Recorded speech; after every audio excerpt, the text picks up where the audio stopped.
This is Tower of Babel, the somewhat illegitimate love child of Diablo and Vampire Survivors. It combines the loot, gear and character progression aspects of Diablo with the simplistic auto-shooter style of Vampire Survivors, and as a huge fan of both of those games, I've been very much looking forward to getting my hands on it. This week a playable demo of the game was released on Steam, available on both Windows and Mac. So the question is, has Tower of Babel managed to capture the very best bits of the games that have so heavily influenced it, or is it just a pretty looking, shallow, thrown together abomination?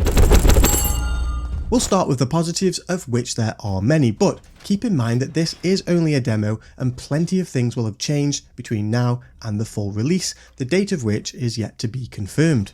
The aesthetics and artistic style of the game are spot on. It's vibrant, but not overly so. The weapons and armour look great, and so too does the environment. The character sheet may as well be a direct rip from Diablo 3 with similar levels of inspiration for the items themselves. Items can be common, rare or legendary and can roll different levels of quality too, a bit like Diablo 4, the highest rating of which I've found so far to be 3 stars. The legendary items have affixes on them that either provide a buff of some kind or affect how certain skills work. For example, this affix completely changes how the magic hammer skill works, changing from a fixed trajectory to a circling pattern. In the full release, I imagine this is how players will build and develop their characters as the game progresses, and will open up different playstyles depending on gear choice and personal preferences. The character detail sheet also borrows heavily from Diablo, containing tons of data about your character's stats. Plus, although it's locked in the demo, it appears you'll be able to choose from 3 different saved builds for your character, which is something I really like, as well as being able to modify your equipment with runes and gems. The controls are super basic. You use WASD for your character's movement and your mouse to aim. All skills and abilities are auto-cast, with the exception of a special move which is activated via right click. The special ability uses mana, meaning that you can somewhat spam it without cooldown until you run out. You then have to wait for the pool to refill, which can be sped up with gear affixes or upgrade choices when you level up. The demo provides access only to the first floor, but it does give you a decent feel for what the game is trying to be. Once you enter the floor, much like every other Bullet Heaven game, mobs start to spawn, which increase in number, variety and difficulty as time goes on. The speed of the game, much like the start of Vampire Survivors, is quite slow and takes a little while to get going, but when it does, the utter chaos that you find yourself in is very much worth it. Each time your level increases, you're given 3 choices to select from, which can either be a boost to defense, offense, XP or a skill. You can have up to 6 skills active in any given run, and strangely, an unlimited number of defensive buffs as confirmed by the developers. As you gain levels, the amount of XP required to hit the next one increases, so you have to balance your choices carefully before you hit a 20-minute time limit. When you do, on the first floor at least, all mobs are wiped out and a boss spawns which you have to kill. If you've ever played Army of Ruin, which is fantastic by the way, it's very much like that. A little tip: if you find yourself struggling with the Skeleton King, you can cheese it very easily by just outranging it and surviving. Throughout the level, mobs drop piles of gold and gear, the chances of which can be boosted by equipping items or selecting buffs to that dreaded magic find stat when you level up. One feature I particularly like about the game though is that you'll occasionally be offered a multi-level upgrade for buffs and skills instead of just a single one, which is indicated by these little yellow icons. Here you can see I got a triple upgrade roll to my all damage stat, so instead of increasing it by 10%, it becomes 30%. The chances of getting these lucky rolls can also be increased by spending gold at an altar back in town. I really like the lucky roll because it adds a bit of trepidation to your choices. You might have finally been offered a skill that you've been waiting for, but at the same time also be offered up to a 4 level increase in something else, making that choice a little less clear cut. Every now and again the game will spawn a mini boss. I haven't quite figured out whether it's a random thing or whether there's some kind of event trigger. Either way, it's worth killing them as they usually drop multiple items when they die, and selling unwanted items is by far the best way to obtain gold. My first attempt at the game saw me collect just 8 gold from the little piles on the floor. This has since been increased in a patch, but with items costing hundreds of gold to buy from the vendor in town, selling items is the clear choice when it comes to gold and the in-game economy. One thing I'm not quite sure how I feel about is what happens to the loot that you've collected if you fail to kill the boss, and I'd be genuinely interested to know what you think about this. You see, if you fail a run, a little goblin appears and steals about 25% of your loot at random. However, all is not lost because that loot appears back at the town vendor where you can buy it back for gold. Initially, I was really annoyed at losing out on that loot, especially at the start when I had no gear. But the more I think about it, the more I think it's kind of an interesting punishment for failure without it being too detrimental. So if the loot goblin steals a legendary, for example, you can at least still get it back, albeit at a penalty price. Once you get to around the 13-minute marker, things take a bit of a step up with higher mob density and more enemies firing projectiles. The same thing happens again at about the 18-minute mark, which can really make surviving the last 2 minutes a real challenge, especially if you didn't collect any resurrections during the run.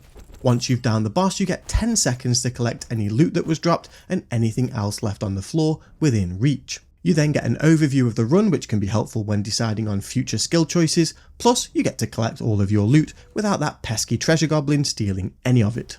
Now onto the negatives, which I'll try and split into 2 categories. Issues specifically relating to the playable demo and issues that, if no changes were made, would likely be in the full release. The biggest issue with the demo specifically is that you don't get access to the chest in the centre of town. The reason why this is such a problem is because the game will not let you start a new run if you already have even just a single item in your inventory, and since you have nowhere to store it, your only option is to sell it. This makes testing different gear combinations very difficult, as you've got to keep vendoring the gear that you're not wearing. You can always buy it back, but it would be infinitely better if the treasure chest was accessible.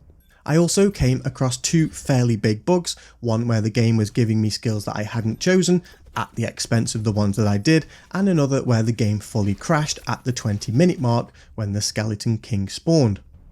However, a bug patch has since been released, so hopefully these are no longer an issue.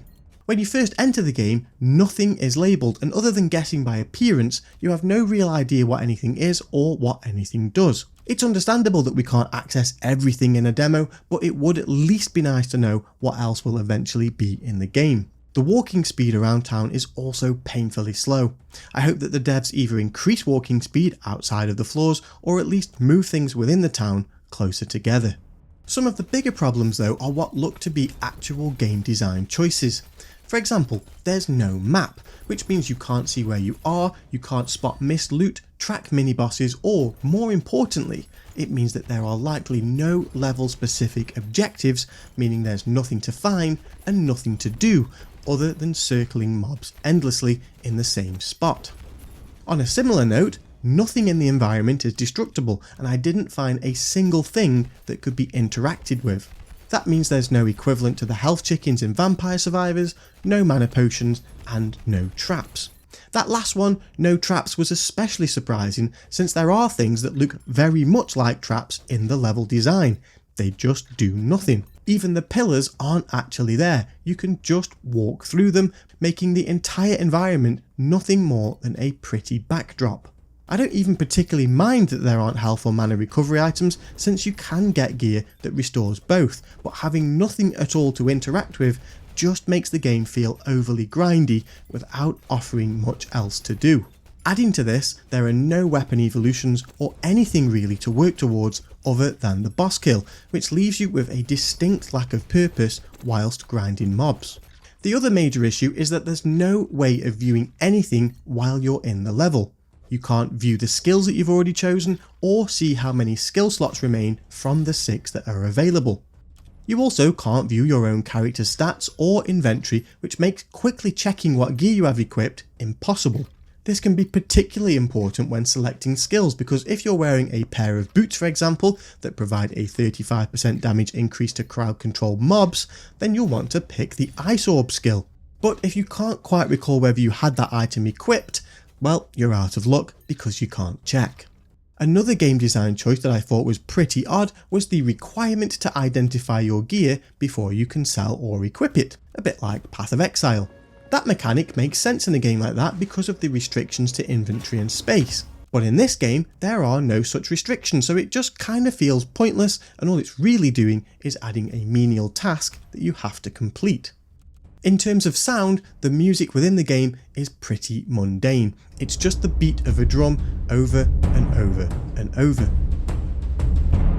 The game also uses the same sound effect for when gold drops and when items drop. There is no difference between them. It's not the end of the world by any means, but when the screen gets chaotic, being able to tell when gear drops is really important, especially because unless it's a rare or legendary item, items can be difficult to spot. It would also be very useful for the game to provide at least some information when your cursor hovers over things, especially at the end of the run when it gives you a breakdown of what skills and buffs you had selected. Some of them are obvious in appearance, but having their names pop up when you mouse over the icons would be a big improvement. It can be difficult to judge a game just from a playable demo, and as much as I can see the potential for this to be fantastic, I am concerned about the long-term replayability. If all the game offers is an endless loot grind with little else to do other than killing mobs in the same spot, I can see that getting quite boring quite quickly. However, there are loads of things we know nothing about yet which might completely transform the game, such as character classes, and even though there are no plans for a console release, some kind of multiplayer would be an awesome addition. If the devs get character progression right and make the players feel like they're growing stronger without it feeling like an endless slog, this game could be a massive hit. Despite some of the negatives, I've had a great time playing Tower of Babel, and it's a game I will certainly be keeping my eye on. There's no confirmation of an exact release date or price, but I'm confident it isn't going to be expensive, sitting at around the £10 Euro mark. When it is finally released though, be sure to check back here to see what changes have been made and what else the game has to offer, because if this game really does manage to bring together the best bits of Diablo and Vampire Survivors, and it somehow doesn't get sued into oblivion by Blizzard, it's going to be huge. Thank you for watching, and a special thanks to anyone that has liked, commented or subscribed.